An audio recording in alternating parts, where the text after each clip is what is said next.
Alors maintenant, on va s'intéresser à des signaux sonores un peu particuliers que vous avez déjà étudiés dans le premier TP, qui sont les signaux périodiques. Alors, les signaux périodiques sont des signaux sonores, ou plutôt les signaux sonores peuvent être périodiques.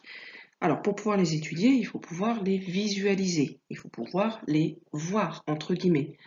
Alors là, on peut se poser la question, comment voir un signal sonore, hein, parce qu'on peut très bien l'entendre, mais pour le voir, il va falloir pouvoir tracer un graphique. Alors pour ça, on reçoit les ondes sonores ou ultrasonores comme on a fait dans l'ETP à l'aide d'un micro, et le micro va avoir pour fonction de transformer le signal sonore en signal électrique. Donc ça, c'était le récepteur que vous avez utilisé lors des deux premiers TP, hein, avec l'émetteur à ultrasons et le récepteur à ultrasons. Alors, le signal qui est maintenant électrique du récepteur va être envoyé soit dans un oscilloscope, soit va être récupéré sur un ordinateur qui va directement tracer un graphique. Alors, pour l'oscilloscope, on a une tension qui est en ordonnée, qui va être proportionnelle à l'intensité du signal. Hein, sur l'oscilloscope, je vous rappelle que en ordonnée, on avait des volts, et plus le son avait une intensité importante, plus la tension était importante en ordonnée.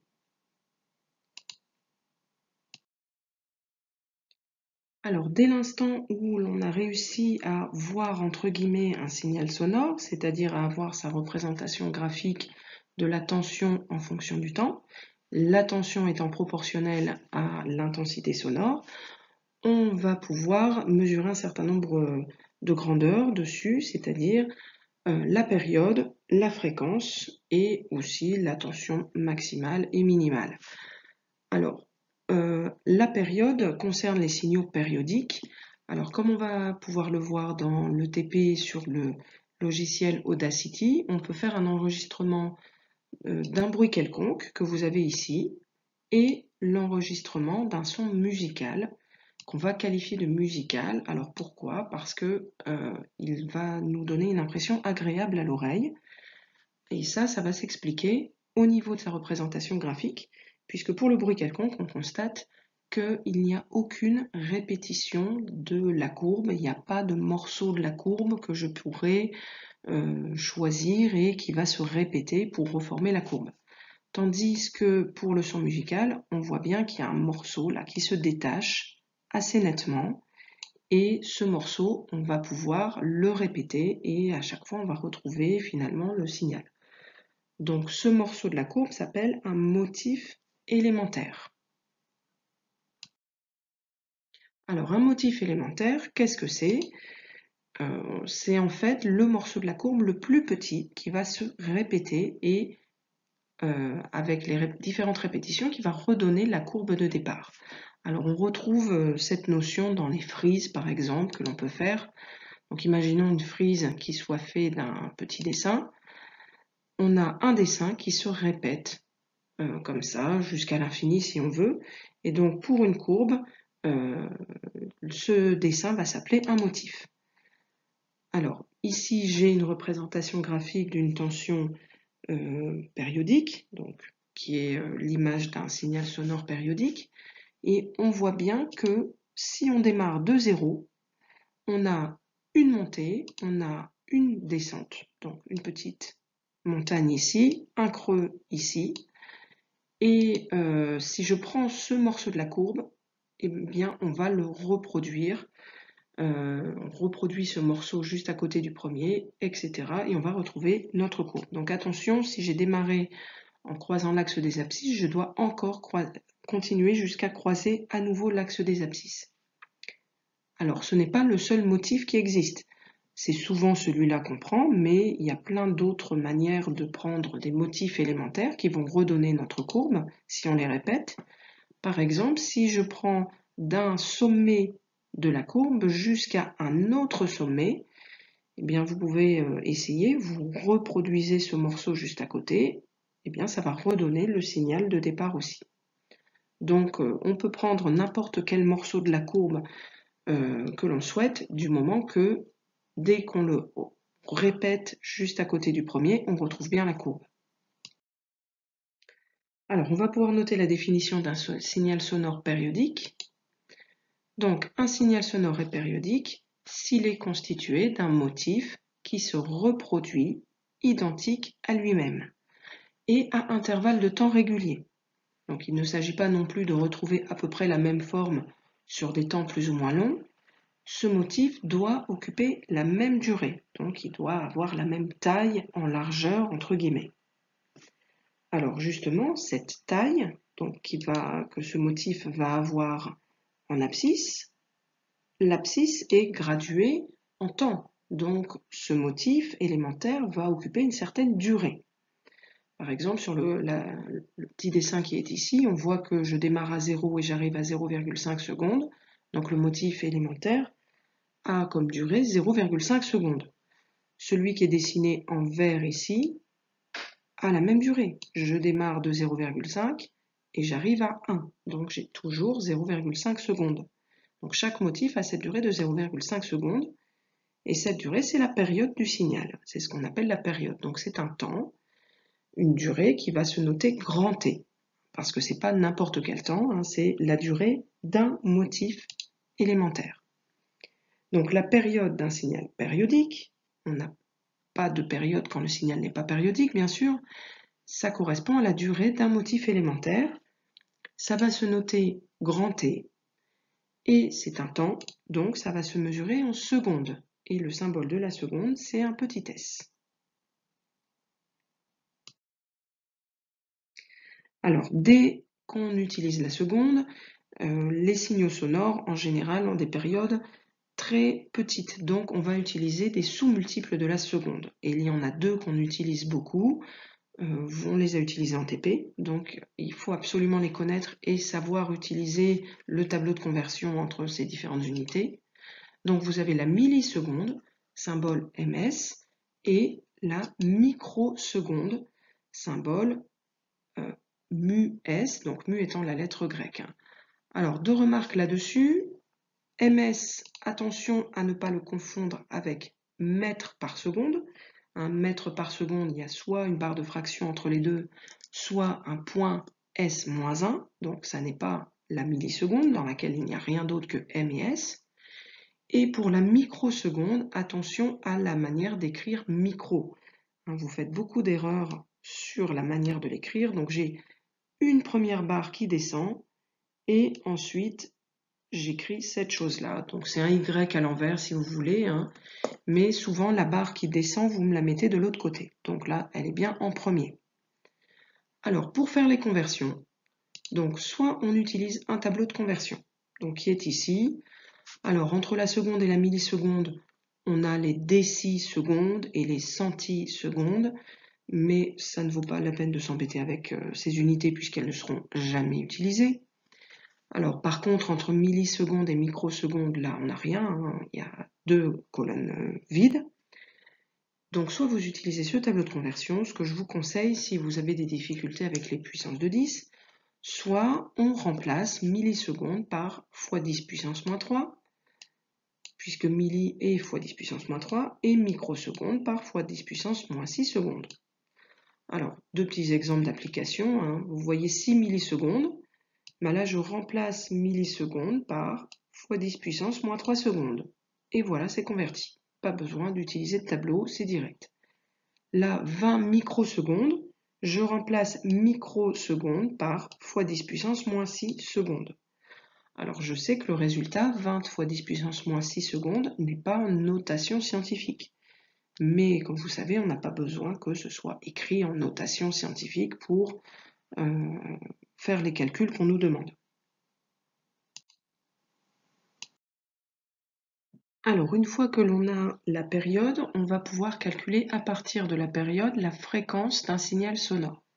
Alors on va noter la définition de ce qu'est la fréquence. Elle correspond au nombre de répétitions du motif élémentaire par seconde. Donc en réalité, combien il y a de motifs élémentaires en une seule seconde.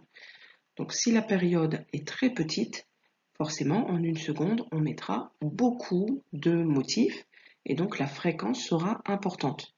Donc on voit déjà qu'il va y avoir un lien avec la période, hein, puisque quand l'une est très petite, l'autre va être très grande. Alors la fréquence va se noter petit f et elle va se mesurer en Hertz. Donc le symbole c'est grand H petit z. Alors comme les périodes vont être très petites, on utilise la milliseconde et la microseconde. À l'inverse, les fréquences peuvent être très grandes. Donc on va utiliser des unités plus grandes que le Hertz. Donc vous avez le kilohertz, symbole KHZ, donc attention K minuscule, H majuscule, puisque on va voir, c'est le nom d'un scientifique, et petit z. Alors vous avez aussi le mégahertz, donc grand M, grand H, petit z. Donc le M est déjà pris pour milli, donc le M minuscule. Donc comme c'est une grande unité, on a décidé de mettre un grand M. Et encore au-dessus du mégahertz, vous avez le gigahertz.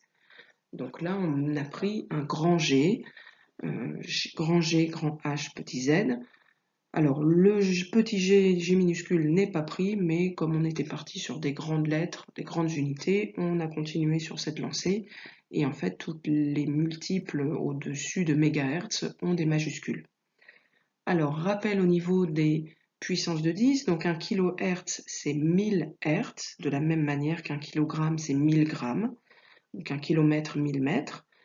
Donc ça va être 10 puissance 3 Hertz.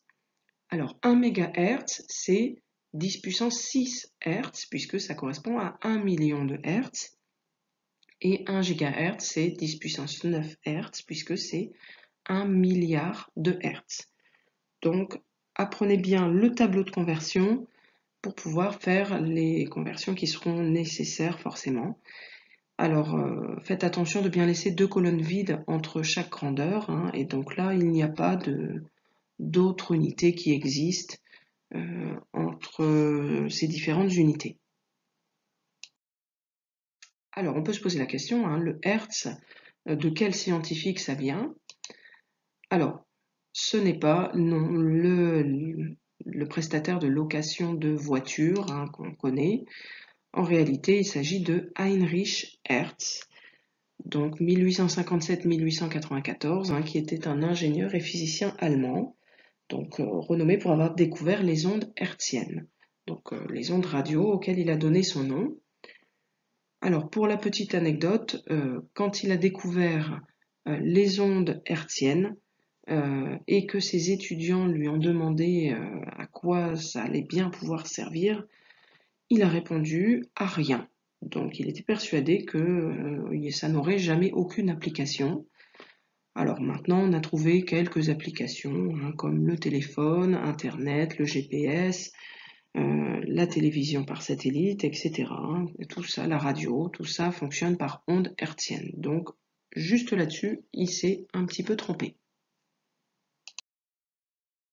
Alors, pour comprendre le lien, la formule qu'il va y avoir entre la période et la fréquence, on peut prendre un exemple tout simple qui est l'exemple précédent. Alors, on avait noté que la période était de 0,5 secondes. Rappelez-vous, le motif élémentaire en rouge ici occupe une durée de 0,5 secondes, donc grand T égale 0,5 secondes. Or, la fréquence, si je regarde sa définition, c'est le nombre de répétitions du motif élémentaire par seconde. Alors je vois qu'en une seconde, j'ai un motif rouge et un deuxième motif vert. Ça veut dire qu'en une seconde, on a deux motifs. Donc par définition, la fréquence petit f sera égale à 2 Hz. Donc quel est le lien entre 0,5 et 2? Normalement, ça doit venir assez vite. On constate que si je fais 1 divisé par 2, 1 demi, c'est égal à 0,5. Donc si je fais 1 divisé par la fréquence, j'obtiens la période. Ça veut dire que la période est l'inverse de la fréquence. Et qu'on a comme formule, et donc la période est aussi l'inverse de la fréquence, hein, on va le voir. Donc petit f égale 1 divisé par t. Alors, si je veux la formule qui me permet de calculer la période, alors à ce moment-là, il va falloir faire deux étapes pour pouvoir trouver cette formule. D'abord, je veux grand T au numérateur, donc je dois multiplier ici par grand T de ce côté-là et de l'autre côté également. Donc, on voit que la période grand T se simplifie de ce côté-là et on se retrouve avec grand T fois petit f égale 1. Donc maintenant, si je veux grand T, je vais diviser par petit f des deux côtés. Donc, je divise par f ici, je divise par f de l'autre côté, et ça se simplifie de ce côté-là, donc il nous reste grand T égale 1 divisé par f. Il suffit tout simplement d'inverser les deux lettres. On a petit f égale 1 sur grand T, et grand T égale 1 sur petit f. Alors au niveau des unités, f est la fréquence en Hertz, on l'a déjà vu, donc symbole grand H petit z, et t est la période en secondes, symbole petit s. Ça veut dire que si vous devez calculer la fréquence, il faut convertir la période t en secondes. Parce que pour les ondes sonores, la période en général est très petite, donc elle n'est pas exprimée en secondes, elle est exprimée en millisecondes ou en microsecondes. Donc il faut absolument la convertir en secondes avant de pouvoir faire le calcul de fréquence. A l'inverse, bien évidemment, si vous avez une fréquence qui n'est pas en Hertz, il faut la convertir en Hertz avant de calculer la période. Alors vous avez deux applications de cette formule, donc je vous invite à mettre en pause pour essayer de répondre aux questions et de faire les petits calculs. Je vous rappelle qu'il ne faut pas oublier de faire la conversion d'unité quand il y a besoin, et d'écrire la formule, ensuite le calcul et enfin le résultat. Alors pour le premier exemple, on constate que la fréquence, on demande de calculer la fréquence et on nous donne la période t égale 40 millisecondes. D'abord, je convertis la période en secondes. Donc 40 millisecondes, c'est 40 fois 10 puissance moins 3 secondes. Ou alors, si vous avez utilisé le tableau de conversion, 0,040. La fréquence se calcule par la formule f égale 1 divisé par t. Donc 1 divisé par 40 fois 10 puissance moins 3. Attention de bien mettre les parenthèses comme ça, ou alors d'utiliser la touche qui permet de mettre en fraction sur la calculatrice, sinon votre puissance moins 3 va se retrouver au numérateur. Et normalement, vous devez trouver 25 Hz, puisque là, j'ai converti en secondes. Alors, pour le deuxième exemple, là, il n'y a pas de conversion à faire, la fréquence est en Hz. Donc, je calcule la période par la formule grand T égale 1 sur F, donc 1 divisé par 50, ce qui nous fait 0,02 secondes. Alors, pour le troisième exemple, il faut exploiter le signal sonore qu'on nous donne. Alors, il faut trouver la période du signal. Donc ça, c'est quelque chose qui se fait graphiquement. Donc, je vous rappelle que la période, c'est la durée d'un motif. Ça veut dire qu'il faut repérer un motif et lire sur l'axe des abscisses la durée de ce motif. Donc là, j'ai un motif ici. Alors, on voit qu'on a comme durée ici 0,005 secondes. Alors, parce qu'on arrive au milieu. Alors, si vous avez un doute sur le fait que c'est réellement au milieu, vous pouvez prendre plusieurs motifs et diviser par le nombre de motifs, et prendre plusieurs motifs qui tomberaient sur une graduation exacte.